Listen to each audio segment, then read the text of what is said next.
Now at 6, despite high marks for bookkeeping, Joplin awaits results of a separate audit. Plus, a Joplin-based philanthropic society gives big bucks to 3 nonprofits. And some Carthage kids get to experience a living history lesson. The 4 states' most watched news starts now. A state audit of Joplin's financial records continues despite high marks on a separate audit.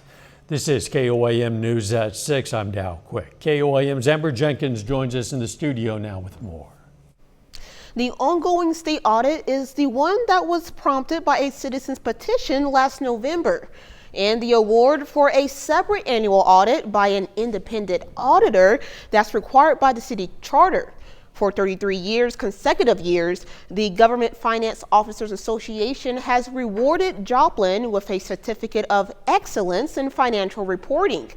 The most recent award is for the 2022 budget year. The city says the goal of the independent audit is to provide reassurance and transparency to citizens.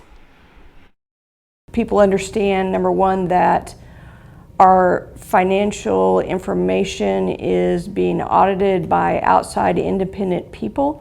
It's also being reviewed by outside independent agencies to make sure that that our audit and our financial statements meet the standards that are set for government.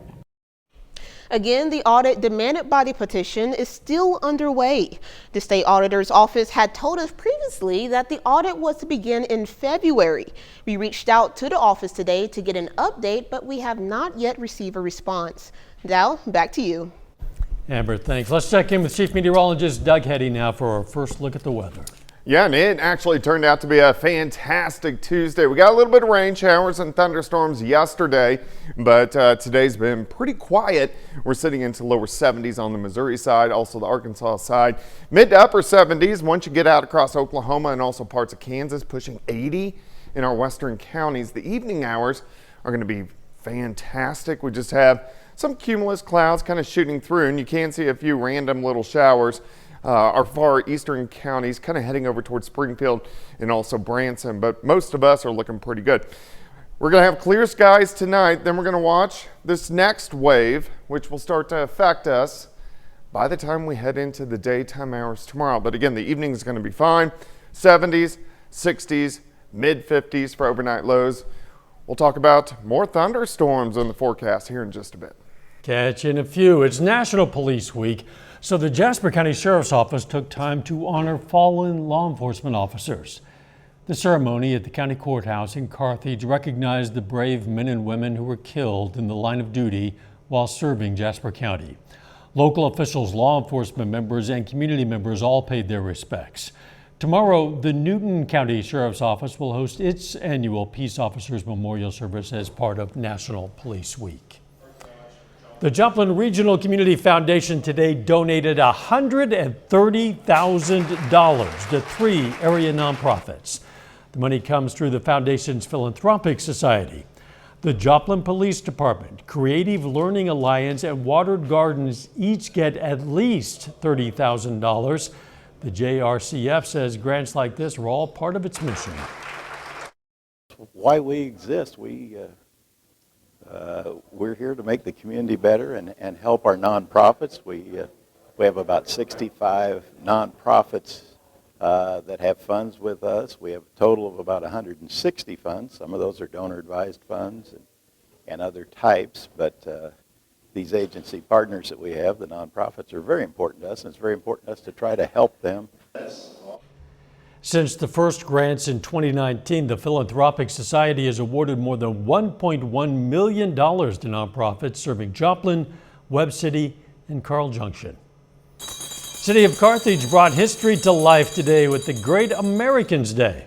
The roughly 6-hour event provided a field trip for hundreds of kids to learn about various historical figures brought to life by volunteers from the Carthage community. Figures such as Harriet Beecher Stowe. And her education was key. And I want the children to see that too, that they are so blessed to have an education and to be able to get it, because back during Harriet's time, that was just unheard of. It was considered a waste of money to educate a female. Due to weather concerns, the event was moved from Central Park to the Fairview Christian Church. Freeman celebrated future leaders today with 8 graduates of its Freeman Aspiring Leader program. That program allows accepted Freeman applicants to learn and pursue leadership roles with Freeman. Each applicant had to come up with a project and then develop and research all areas of implementing it. The applicants wrapped up their projects with a 20-minute presentation to the other participants, supervisors, and leaders. That we see leadership potential in. So giving them some resources, more education, different opportunities to advance their leadership skills. So in the event that there is a leadership position open that they would maybe be qualified for or would be a good fit for, it kind of gives them already that head start to know some of those pieces about maybe finances, budgeting, human resources. The Freeman Aspiring Leader program ran 8 months from September of last year to today. It's a big night for some area high school softball teams. John Dales has a full report from around the Diamonds coming up later in sports. But up first, what a night for a new burger franchise in Joplin. But how did the neighbors feel about the traffic?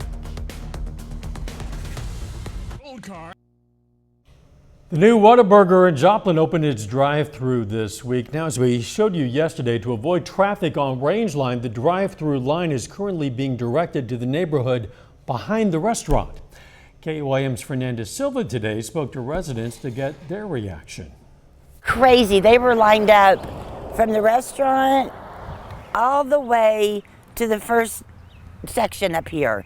Lots all day long. Dina Hill lives behind the new Whataburger location. On the opening day of the restaurant, her street got busy. I didn't mind it. I mean, no, I thought it was fine. He shares her perspective with one of her neighbors, Brett Hoggy. It doesn't bother me. I'm sure it bothers some of our other neighbors where their driveways are blocked, but our driveway isn't blocked so we can get it in and out, so it doesn't bother us. Whataburger says they will address the concerns of locals. During our higher traffic times, we'll make sure that they'll kind of split the cars apart so that they can get out of their driveways. According to Whataburger, having drive-through traffic coming from a residential street is a temporary solution, and soon that will be moved to Range Line. Whataburger always reaches out to the community before we open a restaurant, and we talked to the Joplin Police Department, and we had to make a decision as to what the best traffic pattern would be so that we could not hinder traffic. Joplin Police Department says Whataburger hired off-duty officers to work an extra duty assignment at their location, and part of their duties is to oversee traffic congestion. According to the PD, their patrol and traffic divisions may assist if needed. They just make sure that everyone knows which direction to go so that they're not confused, and also so they're not stopping out front and hindering the traffic that's on Range Line. Meanwhile, neighbors get to watch the influx. Hill was so impressed with the traffic that she posted pictures on her social media. My cousin replied on my comment and my picture, and he said, "That's a Texas thing." I said, "Well, now it's a Joplin, Missouri thing." In Joplin, Fernandez Silva, KOIM News. It's something, that's for sure. Currently, Whataburger offers only the drive-through option. Dining room and curbside service are going to be following in a couple of weeks. A little later, the city of Joplin rolls out a unique way to take in a concert. Plus, we have more thunderstorms in the forecast. We're going to look at that coming up. Hey, it's a great day.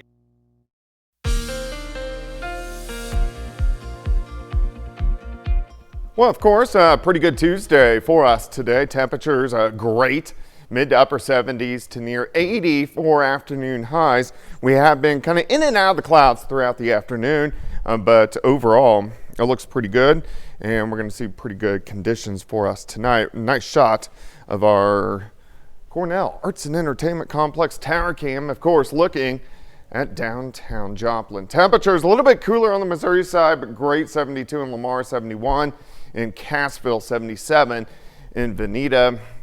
Neodesha, Sedan sitting near 80, still 78, 79 degrees. Outside, here's 7th and Range Line sitting at 72. Northerly winds at about 10 to 15. So a little bit breezy, but the evening is going to be nice. We drop back through the 70s, 60s, eventually into the mid 50s. It has been a little breezy, but the winds, they're going to calm down just a bit as we go through the evening. All right, here are those puffy cumulus clouds, mainly on the Missouri side. And with it, you can see a few random little showers kind of rotating around. Upper level low, spinning out towards St. Louis. This system is heading away from us. Our next wave is building in northwestern parts of Kansas, and that will start to give us some rain chances by the time we move into the daytime hours on your Wednesday. Here's that upper level wave that is going to drop in. Not super strong, but it will give us showers and thunderstorms in the forecast. All right, let's walk you through time. Any showers in our eastern counties gone over the next hour or two.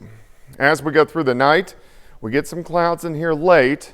By morning, a spotty shower or two, and that's what we're going to see through the day.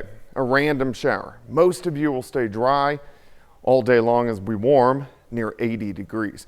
Tomorrow evening, we start to see scattered thunderstorms popping up. The ones that do get going could be a little bit stronger or low-grade severe, so we'll have to keep our eyes on that. If we get anything that is severe, our main threat's going to be gusty winds and some large hail. But periods of showers and thunderstorms tomorrow night, especially along the north by 44. Here's 2:30 in the morning on Thursday. Thunderstorms continuing into Thursday morning, and then as we go through the morning, they'll start to taper down, and then just mostly cloudy skies by Thursday afternoon. However, Thursday night into Friday, we'll see showers start to tick up once again as we go into Friday morning. So we are going to get some decent rainfall amounts, especially the northern half of the region. A lot of areas are going to pick up 1 upwards to 2 inches of rain, maybe even some spots heavier than that. Hopefully not causing any flash flooding. We've kind of dried out just a bit over the past couple days. High temps tomorrow, again a random shower right around 80 as we go into the afternoon. 79 on Thursday. Showers and thunderstorms Friday as well, especially in the morning. We clear out just in time for the week and actually looking pretty good on Saturday and Sunday. I'm thinking a couple of nice days to get outside. Yeah, and hopefully drying out enough, you mow, do whatever you need to do. So, how many people out there do like you and I? We look at the forecast and we try to calculate our next mowing opportunity. I do it every week. Me too. Me too. Thanks, Doug. Hey, don't forget you can be the first to know about the day's weather with the KOAM Skywatch weather app. Get severe weather updates sent straight to your phone free of charge. Also figure out when it's a good time to mow. Just search for the KOAM Skywatch weather app. Still ahead, it's regional championship night for dozens of high school baseball and softball teams all across southeast Kansas. And Pitt State receives an all-sports award from the MIAA. John Dales has those stories and more coming up next. Pay for your AC2.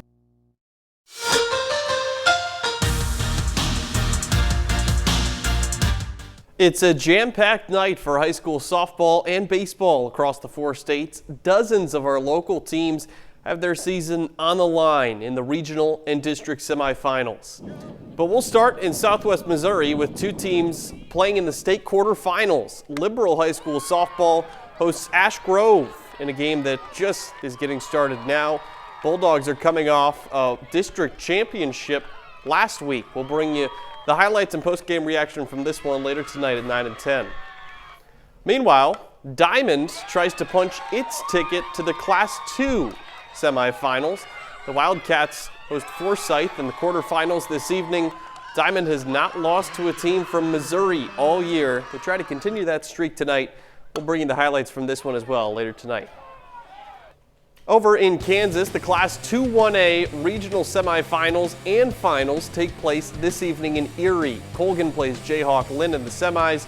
Erie faces Northeast. The winners from those 2 games play for the championship tonight. Staying in Kansas, moving up to Class 4A, Independent softball is in Wamego tonight. They face Chanute in the semifinal. Winner from this one plays in the championship tonight as well, likely against the 1 seed Wamego. Staying in 4A, Fort Scott is the host for its regional. The Lady Tigers semifinal matchup pits them against Augusta. That'll get started after the first game of the day between Atchison and El Dorado. Title game later tonight at Fort Scott Community College.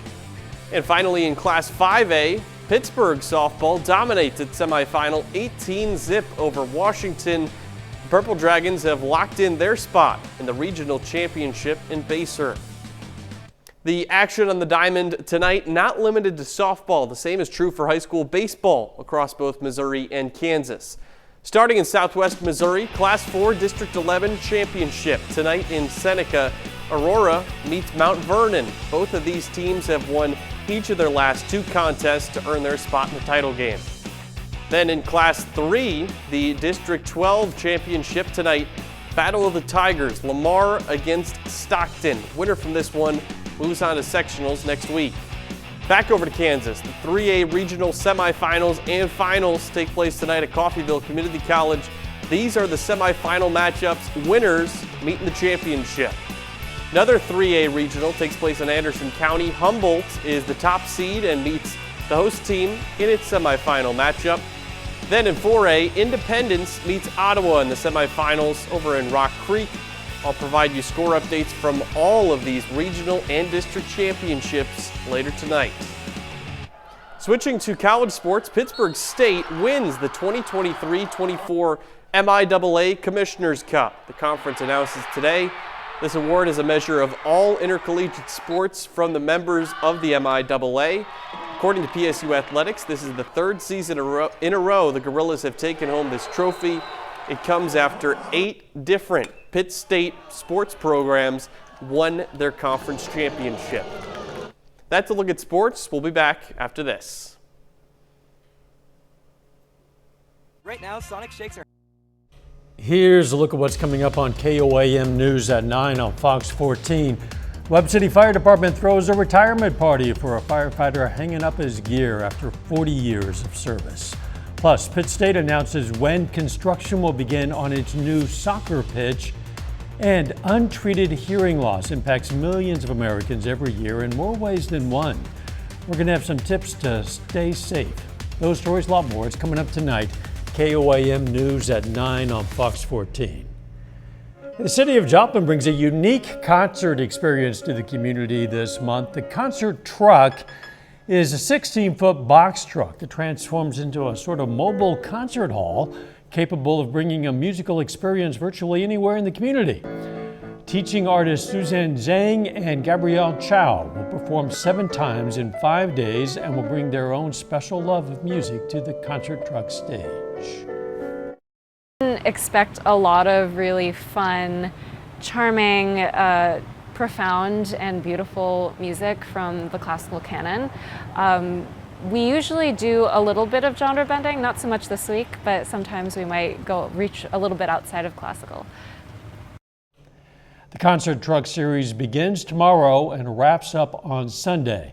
For a full schedule of performances and locations, just go to our website, koamnewsnow.com. Seriously, encourage you to check it out. It could be a lot of fun, certainly be entertaining. Absolutely. Some rain chances for the next few days. Yeah, tonight's going to be okay, but a few random showers start to roll in tomorrow. But most of you will stay dry tomorrow. It's tomorrow evening, tomorrow night, showers and thunderstorms. Some of those could be a little bit on the strong to low-grade severe side, so we need to keep our eyes on that. And then periods of thunderstorms the rest of the work There week. tomorrow it says shower, so that's a reminder for our weekly shower. Just a shower. Tomorrow, okay.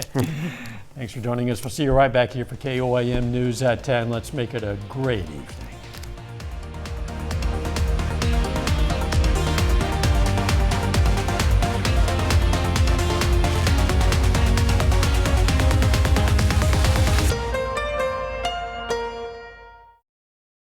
On KOAM TV.